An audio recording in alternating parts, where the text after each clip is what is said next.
So let's humanize Peter, see if we can get him to answer a little bit of a personal question, then we'll go to the larger issues. The run I just gave is too full of success. There must have been some complexity about being thought of as a child prodigy or having that kind of attention focused on you. Talk about whatever that complexity was, and then tell the Supreme Court story. Well, there's a way in which I grew up in a phenomenally tracked context at the end of the day. You know, in California, 8th grade, junior high school, one of my friends wrote in my yearbook, you know, I know you're going to make it into Stanford 4 years later. 4 years later, you go to Stanford. Then 4 years after that, Stanford Law School. You know, probably the final sort of tracked credential that I thought I needed to get was a Supreme Court clerkship. Got interviews with 2 justices. They normally interview 8 people, pick 4. I missed it with both. At that point, I was just absolutely devastated.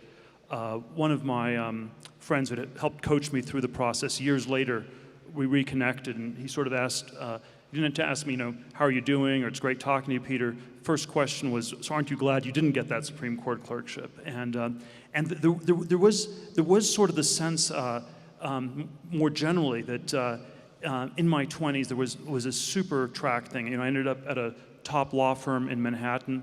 It was one of these places where from the outside everybody wanted to get in, on the inside everybody wanted to get out. When I left after 7 months and 3 days, one of the people down the hall from me said, you know, it was really reassuring to see that it was possible to escape from Alcatraz.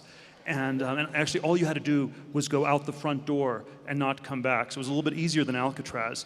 But it was difficult because psychologically, so many of our identities get wrapped up in these competitions we win. And I think often the people who in our society who are very talented, very gifted, in some ways get tracked into this even more intensely than elsewhere. And I think we all, you know, if we're going to build a better future, we need to do new things, and we can't all do the same tried and true things that have worked. And so I always try to get at these things indirectly. So it's, you know, what great business is nobody building? The interview question I always like to ask is, tell me something that's true that very few people agree with you on.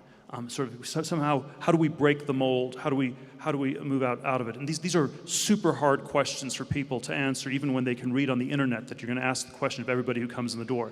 It's one of those questions that doesn't actually become easier when you know that it's going to be asked, because even though we all have some answers to these questions, they're very uncomfortable, because in the context of an interview or anywhere else, the answer is one that the person asking the question doesn't want to hear. If they agree with you, it's probably a bad answer, you know. And so I do think this challenge from breaking from convention, being able to do new things, is a very acute one. You know, already in the time of Shakespeare, the word ape meant both primate and to imitate. There's something about human nature that's very deeply imitative. It's how kids learn language from their parents. It's how culture is transmitted in our society. But then there also are all these contexts where imitation goes badly wrong. It's the madness of crowds. It's market bubbles. It's all sorts of crazed manias that we've seen in recent decades. And so, you know, you have this very strange phenomenon in Silicon Valley where a number of the more successful people seem to be suffering from a mild form of Asperger's. And I think we always need to flip this around into an indictment of our broader society, and we need to ask the question, what is it about our society where those of us who do not suffer from Asperger's are talked out of our interesting, creative, innovative ideas before they're even fully formed, where we sort of pick up on all these cues from the people around us and notice, oh, that's a little too weird, that's too strange, I better just stick with that Supreme Court clerkship. Peter, you have some evolving views on higher education. There's some wonderful quotes. We have a bovine attitude towards academic degrees. Higher education is the next U.S. bubble. University administrators are subprime mortgage brokers, as if they were subprime mortgage brokers. Explain the argument. Well, education is it is sort of seen as the absolute be-all and end-all, as the safe way to track things, and education is very good at training people to do the same things that we've done over and over again, and it's perhaps not as good at pushing some of these newer ideas. I think there are a whole set of challenges that have gone wrong. It's the costs have escalated faster than inflation. Since 1980, more faster than any other category. And so there is sort of, and then there are all sorts of questions whether the kind of incredible tracking where kids are getting tracked already in preschool, certainly K through 12, is in some ways narrowing things and sort of socializing our younger people in ways that are less good than they appear.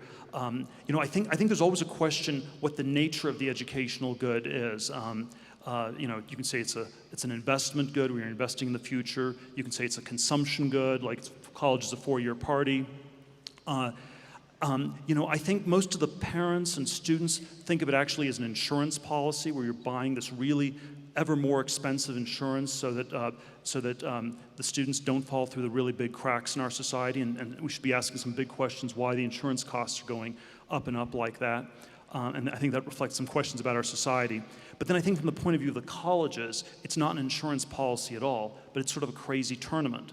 And it's a zero-sum tournament. And if you were the president of Harvard or Stanford, if you wanted to get a lynch mob of students, alumni, faculty to come after you and try to lynch you, what you should say is something like this. We live in this much larger, more global world.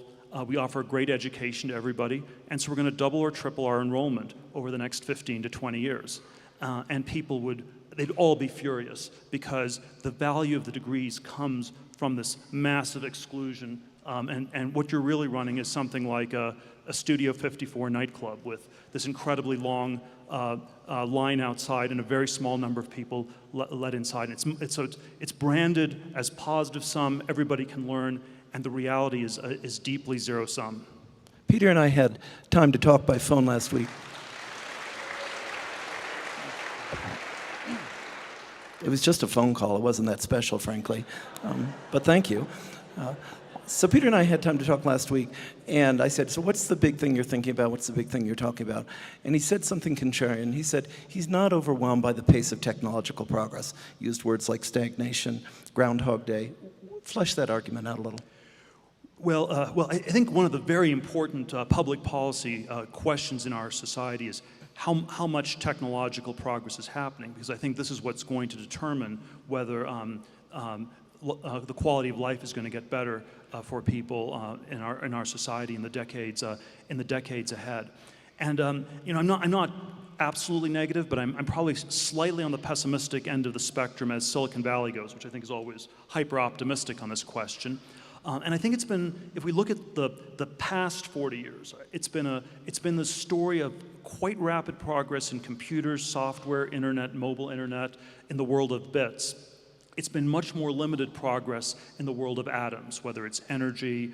Biotech has been more challenging. There have been more challenges in everything from transportation, space travel, all these things that people would have called technology in the 1950s and 60s, I would say have been much slower. So there's been a lot of progress in the world of bits, which have been quite unregulated, a lot less progress in the world of atoms, which for all sorts of reasons, both good and bad, have been much more heavily regulated.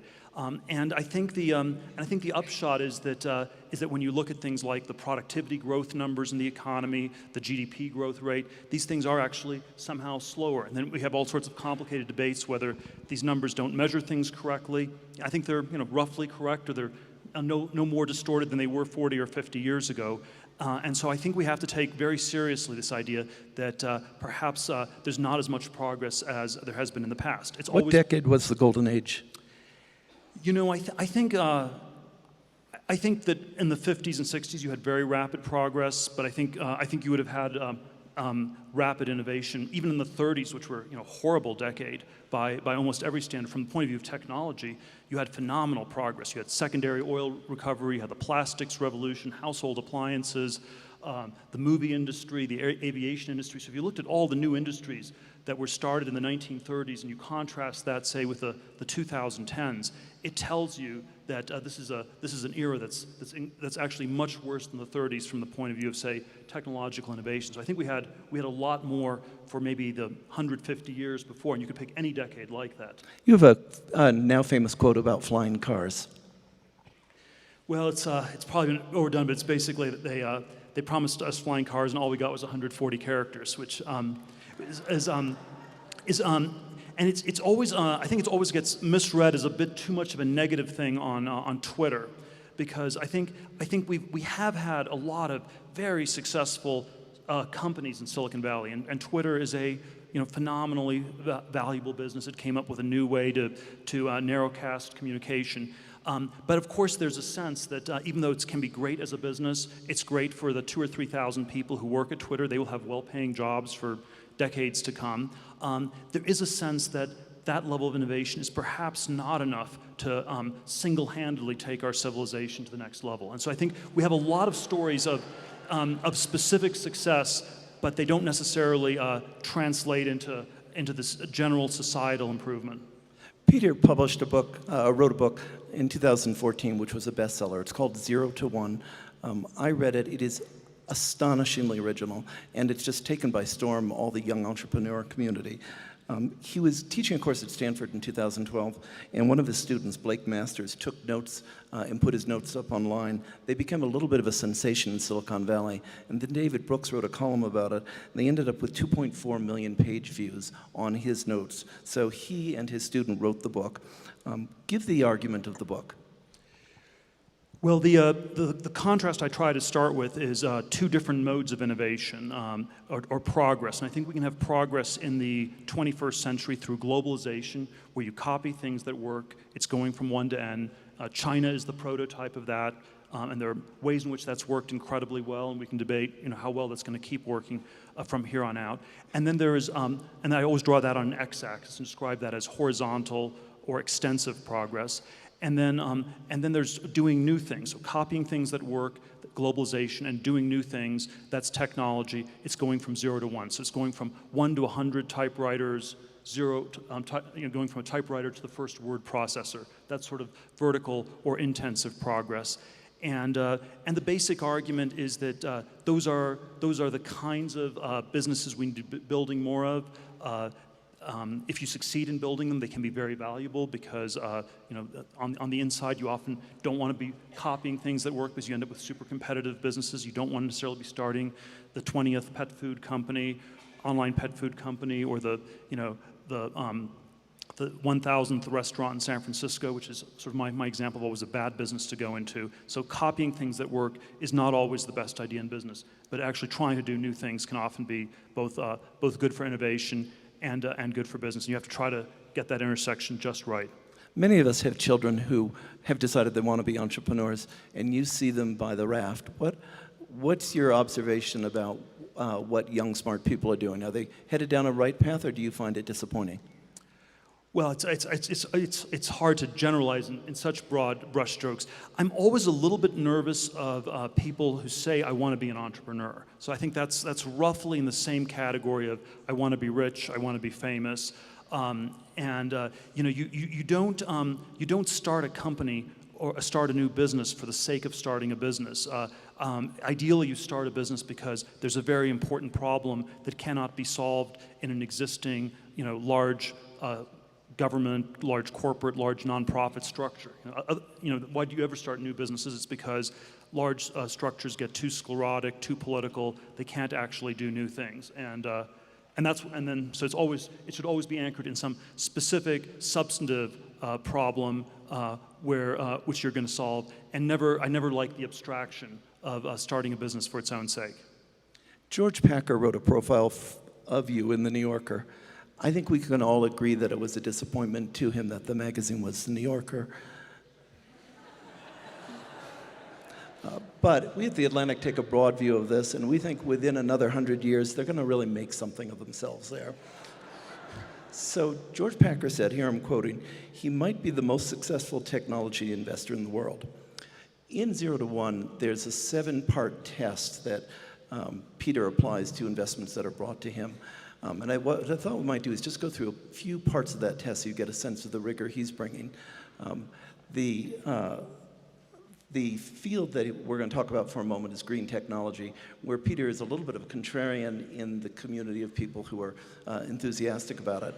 So let's see how green technology fares against elements of the test. So one is the question of monopoly. Could you explain the test and what your thought on green technology is? If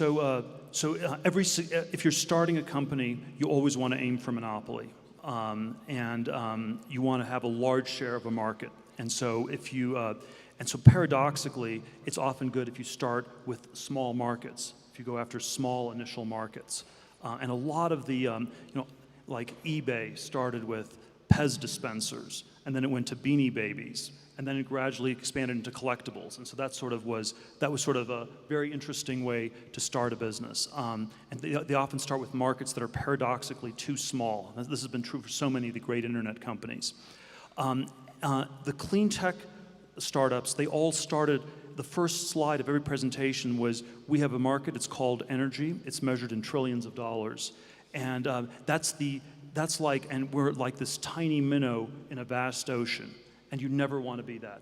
So whenever you have vast markets, that's telling you the competition is going to be too intense, too undifferentiated. You're not going to be able to do something that's really interesting. And this was a very deep endemic problem to much of that field. How does clean tech do against the test of durability? You want to. A great company is not just the first mover. It's not just someone that does something new, but it's one that somehow will be a last mover, where it has some sort of a lasting advantage. There are many areas of clean tech innovation where it's been this sort of very small set of incremental improvements. So you come up with a new solar panel design, it's 10, 15% better than the next guy's, but then someone else comes along with a better design 1 or 2 years later, and you're out of business. So it's a good form of innovation for society, but it's paradoxically quite hard to get it to work on the business level. And there are many areas of innovation that have this sort of continuous feel to them, where it ends up being very difficult to get the business to work. Disk drive manufacturing in the 1980s, aviation, it was great for society, hard to get the business models to work. And so one of the tests I often have is, can we do something where you get enough of a breakthrough and then you somehow are able to maintain that lead? And that's often been quite hard to get that story told. And then there's an elegant test of the secret. Will you explain that? Well, it's just some answer to the question, what do you believe that other people don't? And so if a presentation if there are too many buzzwords in a presentation, that's always a worrisome sign. So in Silicon Valley, people are focused on educational software, healthcare IT software, probably overrated. SaaS enterprise software, very overrated. Big data, cloud computing. If you hear those words, you need to think fraud and run away as fast as you possibly can. And so if I gave you a startup that was a concatenation of buzzwords, we're building a mobile platform for SaaS businesses to bring big data to the cloud. My sort of pattern recognition is that the buzzwords, they're a tell, like in poker, that you're bluffing, and that there's nothing undifferentiated. There's no secret that you know that nobody else does. And I think that certainly during the clean tech bubble in Silicon Valley, which was about 2005 to 2008, you had again this sort of concatenation of all the buzzwords. They all sounded undifferentiated. You could work really hard and try to go beneath the surface and try to figure out, okay, was this one a little bit different from this other one in some way? But on some level, the surface of things was the heart of things. And if you just saw this litany of buzzwords, it was a good enough reason to be quite nervous. Peter has an original view on the process of aging. He talks about people being too complacent about the inevitability of death. He talks about death as a problem to be solved. And he's done some funding, some nonprofit funding in this area.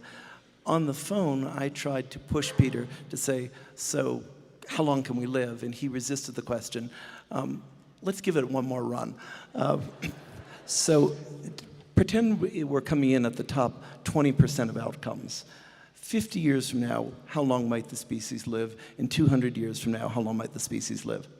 Well, I'm still going to refuse to answer that question, and it's because I don't agree with this is not the right way to think about the future. The future is not this thing that is out there that's set in stone. This is like the Ray Kurzweil, the singularity is near. We have these exponential curves of progress.